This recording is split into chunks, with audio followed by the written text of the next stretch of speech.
During our primary school days, my brother and I often visited our parental grandmother, who really loved and tolerated our childhood nonsense. She used to talk a lot about her days in Greece and the Nazi occupation. Many people in parts of Europe have suffered. She was a very determined woman, but now, having her childhood and youth stolen, had grown older and had become abandoned and forgotten, living with her son. I would like to tell you a little more about our inventiveness using her spectacles. After looking for suitable optics at some of the local second-hand shops, we borrowed her round glasses, removing the lenses from their frames, placing them in a long cardboard tubing for a telescope, enabling us to look at the moon for the very first time, fascinated by those magnificent craters. We were very excited about our discovery, and so thankful to our Grand for lending us her glasses, which we returned back in their original state a little later. She was virtually forced to remain in Ankara, where she was known as Sultana, although I'm very doubtful if this was her real name. But her daughter lived somewhere in Athens. There were a few political issues which we were never to question. One day, having written a letter to her daughter in Greece, she preferred it to be sent by us boys, as she was unable to openly correspond with her daughter, for if it was discovered by some unwanted authority, her letter would be most certainly be confiscated and destroyed. My father never visited her, obviously not wanting to have any connection with his mother. It seemed she was under pressure, probably by him, never to send anything overseas, as he did not want to be discovered. My uncle was unhappy about this, while my mother knew certain things, but preferred not to say anything to us. That, too, was extremely puzzling. Considering the tattooed numbers on her arms and Star of David on her shoulder, one needed to question what her true background was. Furthermore, she had made mention of certain places like Liechtenstein, and was under threat never to utter a word to us. In other words, we were to grow up not knowing anything about our origins. This may have been due to our being completely brainless, as some of our supposed relatives considered us. I also remember how our grandmother occasionally liked to have a sandwich with only salt and black pepper sprinkled in it, for that used to be the only food available for a long time in her past, when she was amongst members of the unwanted, probably in a concentration camp. We were never to know. We have tried the smallest piece of her sandwich to discover how those people were forced to live on such a meager food substance, with no nutritional value. Was it perhaps due to my father's neglect? Was it deliberate so that she quickly died, and did not become burden on him? It was never clear. However, that piece of bread was barely edible. The Europe of then was certainly different, and the war years influenced by a madman twisted on preserving the perfect race, forced many to flee and seek refuge elsewhere in order to survive.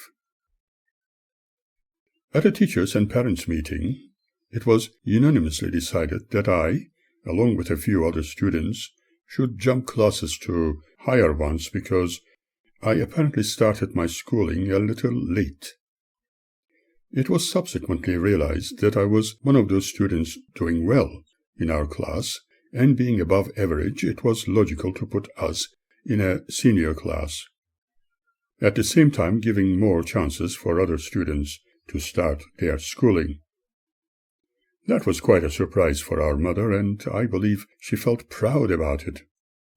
Initially, I was worried about some of my school friends, who I was probably not going to see any longer, but I discovered that I could still continue associating with them as well as making new ones. As time went on, my schooling and further education continued in different places and countries. One would wonder, how could one reconcile the situation? But somehow I did have an amazing education. I was subjected to a variety of educational systems and made wonderfully diverse friends from a number of races and nationalities.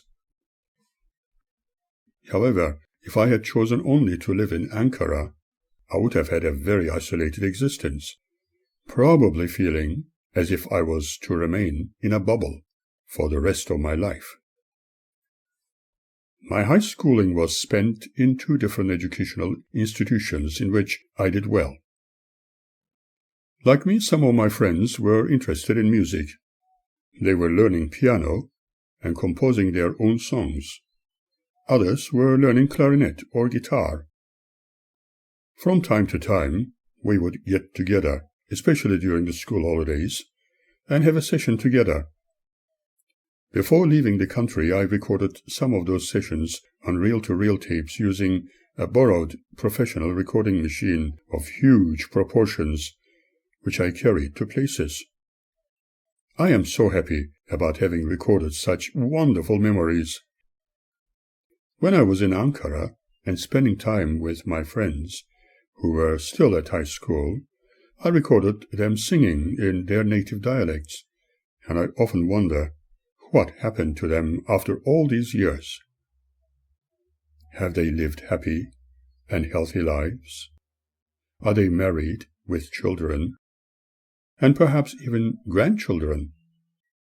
I am sure that my brother, after having lived in the United States during his higher education days, and having settled in Turkey teaching in one of the well-known universities, would be more knowledgeable about them. Friends from those days always seem to remain special. Some names may be unremembered after such a long time, but faces are always recalled. In fact, almost all my friends from my European days are so clearly remembered. They are so strongly etched in my memories that I can easily draw their portraits as I remember them, even today.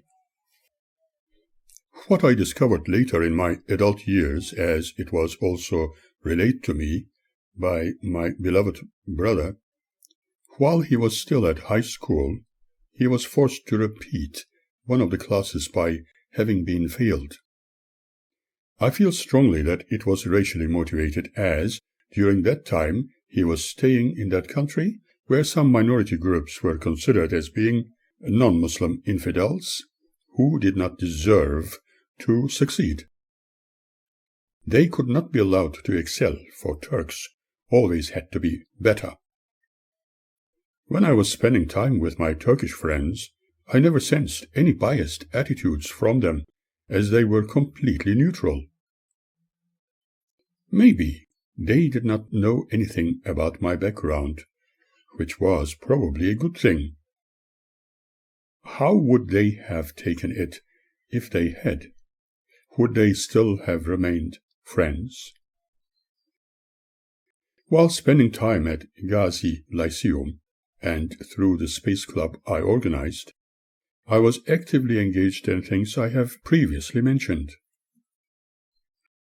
No matter wherever I was, I always aimed to frequent Air Force facilities, attempting to have an opportunity to fly with friends. I can never forget one occasion having climbed into one of those training planes with my friends seated at the back. After learning about the rules to follow for any type of flight and feeling very confident in doing so, we were airborne. The worried ground crew panicked, instructing us over the crackling radio, its sounds coming through an old pair of headphones, about how to return and land the plane safely at the airport. But being reasonably knowledgeable about how to fly and land the aircraft, it did not present any problem for me. Naturally, we were sternly warned never to climb into any of the planes without permission. However, my mother subsequently received a note from those same authorities asking her to give the boy a chance to learn to fly through their flight academy. A part-time tuition would be very nice indeed, but much later I took up hobby flying anyway. While living in Ankara, I became familiar with another high school, the Atatürk Lyceum, and it led me to spend my wings a little further. I became acquainted with many more peer group friends, none of whom were inclined towards any discrimination against another's belief system or race, but I still wondered how they would react if they knew all about my true background. It was better this way, but nevertheless, a very isolated existence. We dared not make a sound about our background, and, in a sense, lived undercover, as if we were criminals, without being so. Living in fear in case it might be discovered who we were or what our real background was, for fear of negative repercussions. Yet the country was portrayed as being completely democratic. Armenians have contributed greatly to Turkish music and culture, but have been denied all recognition. Therefore, many Armenians chose to change their names, even their religious identity, in order to survive and succeed in Turkey, as in other Muslim countries. Many others preferred to migrate to other European countries, sometimes even taking some of the Turkish characteristics they have been subjected to from their childhood days with them, thus creating an impression in the minds of Europeans as being just the same as the natives of that other country, adhering to Muslim principles.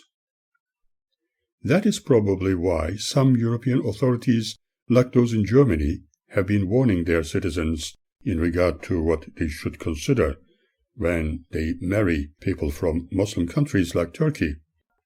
This attitude was very naive, because there are also many Christians coming out of those Muslim countries who adhere to Western principles. During the school holidays, when in Ankara, I was forced to work under extreme pressure on a part-time basis. Our father was angry that we were holidaying and going to school and not earning any money. It was strange because he never contributed towards our education and was apparently still talking about his desire to kill both my brother and me at the next opportunity. This was very tactfully relayed to us by our beloved mother. Helping our mother a little sounded like a great idea, and it was going to provide me with experience which I could benefit from. I found a simple job preparing adhesives in a bookbinding workshop. Soon I was binding my own books in a very old-fashioned way, and even printing gold lettering on their covers. I was thoroughly enjoying it, and was getting paid a small amount of money every Friday afternoon. It was so little compared to the European system, but I was valuing my holidays by doing something useful, while at the same time helping my mother in a very small way. Through this experience, I discovered that while still on the European continent, I could support myself and pay my further educational fees without being dependent on anybody. The prospect was exciting. Working while holidaying was indeed a very delightful idea, and total freedom was priceless. In a different period of holidaying, I was informed that my aunt's deceased husband's brother, Giusy, and his family needed an extra hand for their home-based business of gentlemen's clothing. They were very excited and happy to employ me, and it also became a wonderful experience. Now I could learn all about gentlemen's fashion, from cutting the materials to the final product. I learned everything one needed to know about this art, and I was now able to create my own fashion and attire if I wanted to. Giusy was very keen about Russian and French languages, encouraging their stepdaughter, Madeleine, to learn them. In those days I was once again left in the dark, for I was never told anything in detail about our real background. And I thought that maybe in time I would discover a bit more about my relatives.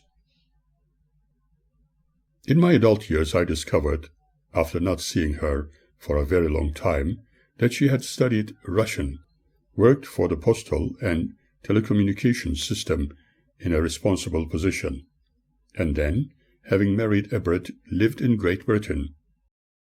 Later I discovered that she is now living in Izmir, Turkey, and I believe she is happy. Giusy spoke about his special interest in magazines in multicolored sets. He loved quality, the same as his wife. They knew all about our mothers and our problems with our father, and suggested that if anyone wanted to succeed in life, it would be impossible in a place like Turkey, no matter how beautiful the country was, or how guest-friendly those native Turks might have appeared to be by outsiders. They treated me as a young, intelligent individual, and not like an idiot, as unfortunately our cousins did. For my father I was nothing more than a useless shit, as he often called me. One time, when the school holidays were on, I was ardently encouraged to help my father and learn how to repair watches. Understandably, I was extremely reluctant and very frightened of him, feeling that I was being forced by everybody, including my mother. It was as if I was being thrown into the lion's den. My father's other friend in his shop, Zenith Swiss Watches, was Martin, together with his Russian lady friend, who spoke fluent English, thereby helping English and American tourists when buying fashion accessories and jewelry. Both were familiar with our father's unique attitude towards us, and were willing to help me in times of need. Although very reluctant, my father taught me a few of his trade secrets, but I was still extremely fearful of him. I resolved never to become a father like him when I grew into adulthood. However, I could now repair watches and recondition them using very fine precision equipment, but my father still preferred to call me an idiot who did not know the difference between his penis and his balls. In fact, this was one of his well-known terminologies used to describe the brainless. He often asked me to remove the electric plug from its socket, even though he knew the wires were frayed. One day, however, I got badly electrocuted and collapsed on my back on the floor. While I was recovering, he leant over me, shouting, "Aren't you dead yet?" Martin and his girlfriend helped me get up, while my father kept swearing. I could only hear fragments of what was spoken by them with my father, but he appeared calmer. When total strangers praised me to him, saying what a great father he was, he appeared mollified. Perhaps this made him think otherwise, although it is doubtful. However, I certainly did not develop any respect for him. He introduced me to his hairdresser and a sweet shop which I used to frequent from time to time. My favorite sweet was, as always, chocolate mousse. Later I discovered that my brother's tastes were just the same. My father would not pay me anything, but perhaps my apprenticeship was just enough for us to get to know each other a little better. As I mentioned before, his mental health and behavioral tendencies may have been dependent on his war years' experiences, or perhaps his dependency on habit-forming herbs. I have never been sure. On a happier note, I remember the beautiful artificial flowers of spring displayed in the shop as part of the decor, making shopping a delight within the store. When the school holidays were over, I felt the happier, particularly as I was not going to see my father for a while. There were so many things to discover: science, history, maths, and physical education. There were also new friends to make, and new girlfriends to fall in love with in an innocent way.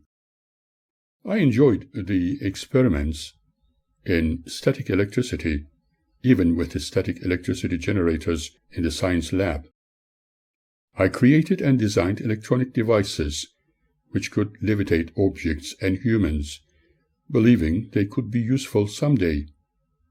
I also discovered many other old wire recordings and recorders. One of my teachers even made recordings of our voices singing solo, or as a choir. I was given such wires, which had to wait until much later, when I could once again hear my own as well as my brother's voice talking or singing when we were very young. What a delight it was! This started my interest in recording, which has continued until today. Thankfully, every school holiday was not spent entirely with my father. I loved playing sports with friends and going to the theater. I was doing exceedingly well at school, and my choir singing with other boys was improving. I was keenly interested in listening to the radio, and when still younger, I used to think that there were very little people in the box, until I learned how it was produced. My interest grew, and now I wanted to broadcast, but I had to wait a while. Even at primary school, I loved writing and illustrating for the weekly news articles, which fellow students could read. At high school, I used to prepare short speeches on a variety of subjects, and enjoyed talking in huge auditoriums full of students, teachers, and parents. But my father's behavior towards us did not get any better. This trend lasted a long while, even until the day I decided to leave it all behind me permanently at the age of 18. Prior to that time, an opportunity, I was searching for ways to become friendly with American, English, or other nationalities in order to discover and create the opportunity of going overseas, never to return. I even played with the idea of becoming a refugee. A political refugee status passed through my mind after a certain amount of research and discovery about my family background and other issues relevant to my real nationality and race. I suppose that in the circumstances, other people would do the same. As it was said, a man fallen into a hole full of mud would grab even the sharpest blade to rescue himself when it was the only thing offered to hold onto. I was befriended with people from different nationalities employed in several embassies and consulates, and listened to their wisdom and advice. What I discovered was the best action I needed to take. I could make my way back to Europe, Holland or Germany for higher education, and there were several funding opportunities available to me. There were several options. One required me to sit for a few academic exams. One other, although it was a dream at that stage, was that I could fall in love with a European girl and get married. Yet another was that I could be invited by some people in a different country and be funded, later paying them back what was owed through some part-time work while also attending a course. A dream, perhaps, but it could be done. I met some religious missionaries, those belonging to Latter-day Saints, for example, and a few of them showed interest in helping me in the U.S. or in Britain. One of my cousins, Antoine, introduced me to English language magazines of the Jehovah's Witnesses. He claimed he was only interested in reading them to improve his English. He obviously did not realize I was only interested in obtaining telephone numbers and addresses of overseas organizations to correspond with and create a chance to communicate my desire to travel, never to return. My cousins, although not interested in those religious encounters as they claimed, nevertheless introduced me to certain members of their group. Many of them were either of Greek, Italian, or Armenian origin. This way, my friendship with them established, they considered me a good Bible student. Also, my knowledge of their books, as well as the Bible, fascinated them. In truth, as a young person still needing to learn a lot of things, I found them to be very interesting to research into. I attended their get-togethers and was fascinated by some of their activities when preaching to people. I found it fascinating because they were not permitted to do missionary work by the authorities in places like Turkey. I remember some of their members being jailed for short periods of time, but they continued, believing that they were following God's commands and that the end of the world was nigh. It all sounded like science fantasy. Perhaps having a natural tendency to rebel against authority for obvious reasons, I was interested to get to know them a little better.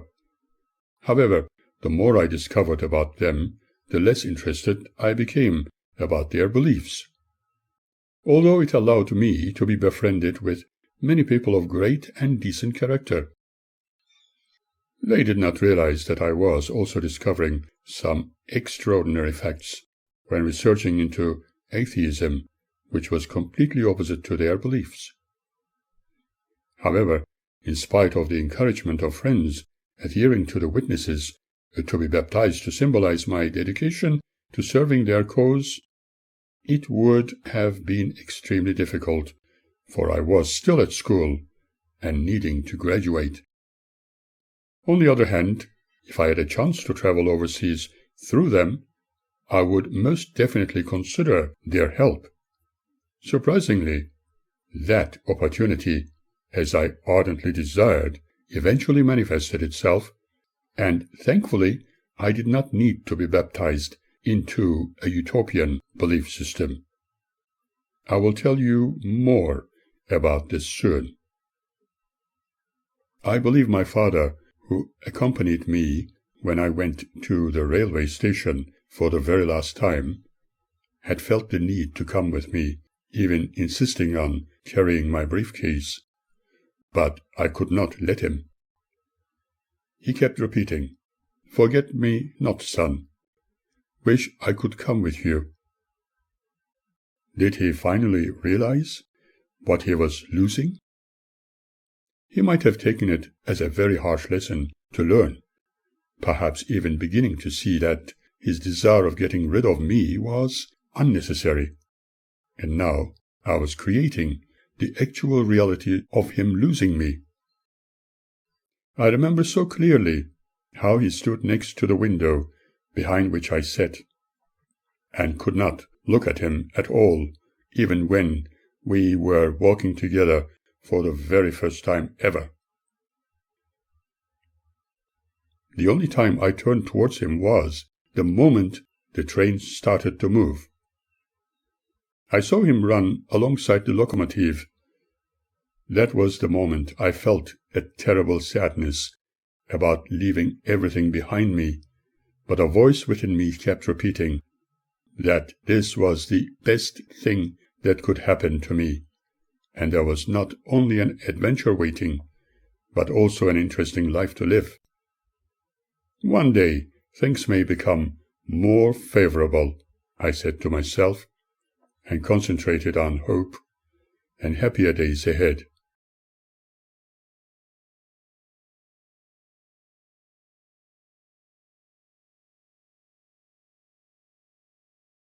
One day things may become more favorable, I said to myself, and concentrated on hope and happier days ahead. For this journey, I only took my leather briefcase with some underwear, a couple of shirts, toothbrush and paste, soap, towels, and some muffins my mother had baked especially for me. I knew how heartbroken she felt, but shortly before my farewell, I did what others would consider impossible. I recorded my mother's aunts, her son Georg, and my brother's voices talking and singing, as well as those my high school friends on a borrowed recorder. My mother sang a song of sadness about her longing and her beloved son beyond those misty mountains. Spending time in that part of the world and having met new friends had given me the opportunity to start my life anew, hopefully for the better. My eyes watered as I wished the circumstances were more favorable, but the reality was different when I left my parental home permanently. On the other hand, contrary to my father's dreamt-of desires, I was not going to stay in a country where one was looked down upon and considered racially unfit.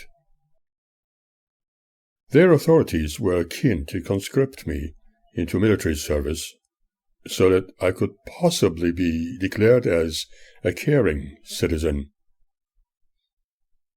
I was indirectly encouraged to accept Islam and be circumcised by a Muslim cleric, but I was unwilling to provide a country where I was considered a foreign dog with the servitude they desired of me. There were a number of people who immediately declared their disgust upon hearing something about my background being foreign, speaking of it as being nothing but lies, for they believed all decent people could only be Muslim, and in their eyes I was.